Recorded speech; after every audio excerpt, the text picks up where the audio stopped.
جو شخص مروت سے خالی ہے اس کی عبادت بھی قبول نہیں ہوتی۔ 1 سال صبر کرنے سے میرا 30 سال کا کام ہو گیا۔ زاہد آخرت کے بادشاہ ہیں، مگر عارف زاہدوں کے بادشاہ ہوتے ہیں۔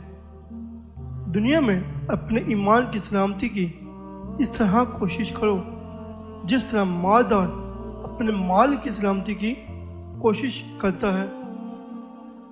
دنیا میں صرف اتنی جدوجہد کر جتنا دنیا میں رہنا ہے، اور دنیا میں رہ کر آخرت کے لیے اسی قدر کوشش کر جو ہمیشہ کے لیے کام آئے۔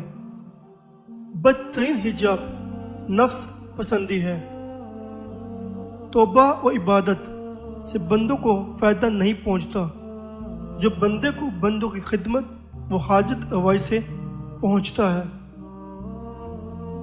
دنیا میں اپنا مرتبہ بلند ہونے کے لیے تم جس قدر کوشش کرتے رہتے ہو، کم از کم اسی قدر آخرت میں بھی اپنا رتبہ بلند کرنے کی کوشش کرو۔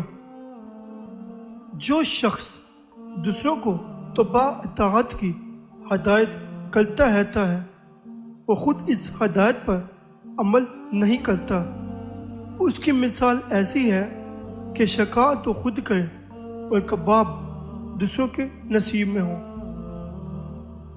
جس طرح دنیا داروں نے دنیا کی سلامتی کو پسند کیا، تو اس دنیا میں دین کی سلامتی کو پسند کر۔